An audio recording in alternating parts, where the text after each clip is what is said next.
wouldn't recommend to go for the non-S version of the facelift version. Hello YouTube and welcome to a new video. If you are in the market for a Porsche Cayman, then this is the video for you. It all started in 2005 when Porsche introduced the base model of the Cayman, the 987.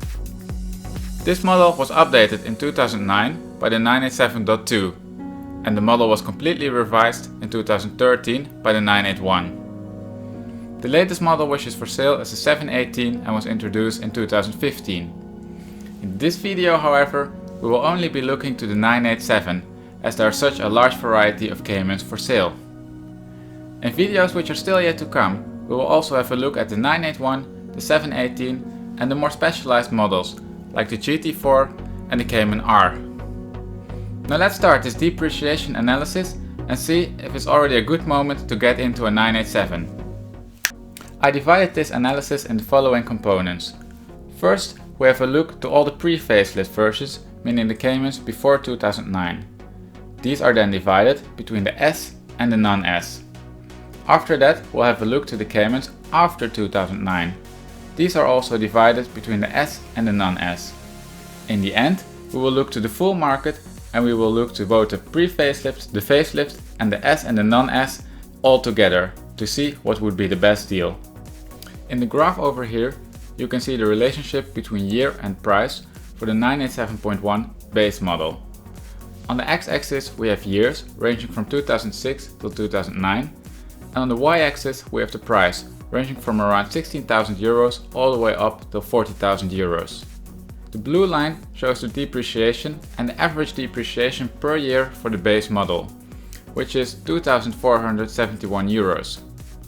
This all seems relatively normal as each year you lose some value on the car. There are a few interesting things though which I can point out from this graph.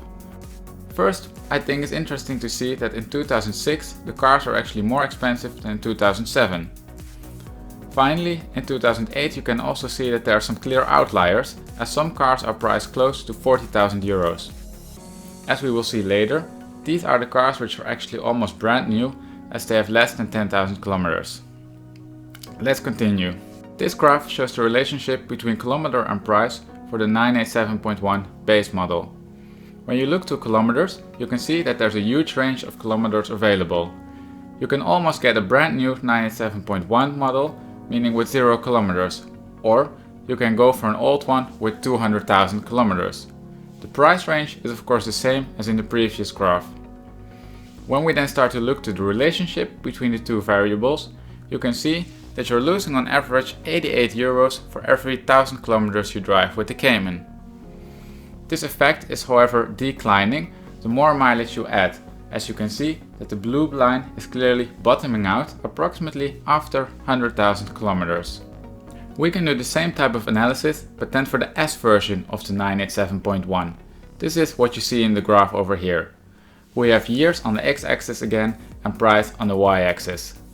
Just as with the non-S version, you can see that for most of the part the market follows a normal depreciation, meaning with each year you lose some value on the car.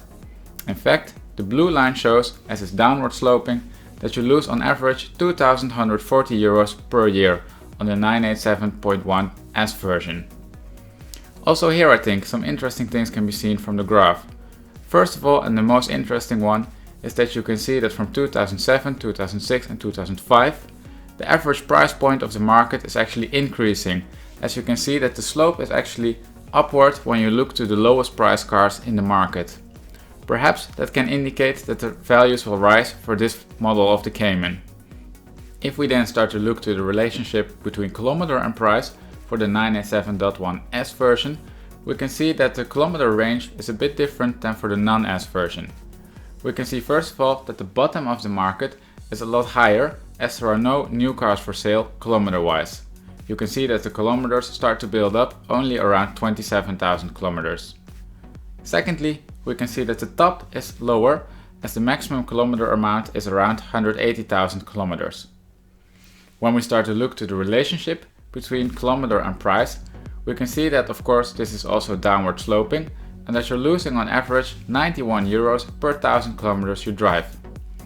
Just as with the non-S, you can see that the line is a bit flattening for the higher kilometer ranges, but this doesn't seem to be so strong as for the non-S. Now let's make things interesting and actually compare the non-S version versus the S version, which is shown in this graph over here. And we do this first for year. We can see first of all from top to bottom that the S version is displayed in gray and the non-S version is displayed in pink. Two things are quite apparent from this graph. Number one, we can see that the S version is priced a lot higher in the market, so you pay quite a lot of premium to get yourself into the S. Second, we can see that the depreciation for the S is actually less steep than for the non-S. And this is something which I didn't expect it, but apparently the S is holding its value slightly better. We can in fact see from the slope of the lines that the S version depreciates around 2,140 euros, where the non-S version is depreciating 2,471 euros. The difference is small, but it's quite significant over a long period of time. We can make the same comparison, but then for kilometer versus price, which is actually displayed on this graph over here. The most interesting thing from this graph is that the 987 is actually bottoming out clearly after 100,000 kilometers. You can see that the line is almost flat, especially around 175,000 kilometers. The 987S, however, is not yet bottoming out, as you can see that the line is clearly still downward sloping. This difference is reflected in the average depreciation per 1000 kilometer, which is 88 euros for the 987 and 91 euros for the 987S. This is something important to take into account when you're actually looking to get into one of these cars. Let's have a look now to the depreciation for the facelift models, meaning the ones from 2009 till 2012, which are displayed on the graph over here. We can see year on the x-axis and price again on the y-axis. And the price point starts from 21,000 euros and ranges all the way up to almost 40,000 euros. When we're looking then to the depreciation, we see that there is a natural depreciation going on and the car loses value every year. In fact, as you can see from the blue downward sloping line, the car is losing around 3,968 euro on average per year. If we then start to look to the relationship between kilometer and price for the facelift version, but still the non-S version, we can see that the kilometer range starts at around 25,000 kilometers and goes up all the way to 175,000 kilometers. The depreciation sits at around 103 euros per 1000 kilometers, as you can see by the blue line, which is clearly downward sloping. There doesn't really seem to be yet a bottom in the market, as the line is not curving or flattening. When we start to look then to the 987S version and the facelift version, which is displayed in the graph over here, we can see that the average depreciation per year is 3,924 euros. We can also see that in 2010 and 2009 there seems to be a bottom in the market formed by a price level of around 30,000 euros. If we then start to look to the relationship between kilometer and price for the facelift and S version, we can see that the kilometer range starts at around 20,000 kilometers and goes up all the way to 160,000 kilometers. The average depreciation per 1000 kilometers is 101 euros. However, after 100,000 kilometers, we can see that the slope of the blue line is clearly flattening, indicating that the depreciation there is probably less than 101 euro per 1000 kilometers. Now let's start to make things interesting and look to some comparison graphs between the S and the non-S, and finally also between the non-facelift version and the facelift version. We can then make some cool conclusions about the Cayman. Here we are comparing the year versus price for both the S and the non-S version of the facelift cars. From top to bottom, the orange one is the S and the blue one is the non-S version. We can see of course clearly that the S is priced higher in the market, as it was a more expensive car. Interestingly, when we start to look to the depreciation per year, we can see that the S version is depreciation at 3,924 euros, whereas the non-S is depreciating at 3,968 euros per year. This is actually almost the same value for cars which had quite different prices when they were initially launched. I think this is something interesting to take into account. The fact that the S is depreciating at the same value as the non-S says something about how well the S is holding its value. When we then start to look to the relationship between kilometer and price for the both cars, where again orange is the S version and blue is the non-S version, we can see that also for kilometers, the depreciation for the S is actually less than for the non-S version. The S is depreciating around 101 euro per 1000 kilometers, whereas the non-S version is depreciating at 103 euros per 1000 kilometers. The main reason for this is that the S already seems to be bottoming out over 100,000 kilometers. The non-S though still seems to be depreciating at the same rate over there. Let's now compare all the models and see which one would be the best buy. For the next two graphs I would like to take a bit more time, as we are going to compare all the different cars of the 987 Caymans. We will start here by looking to the relationship between year and price for the Cayman 987. From top to bottom we have in orange first the facelift version and the S.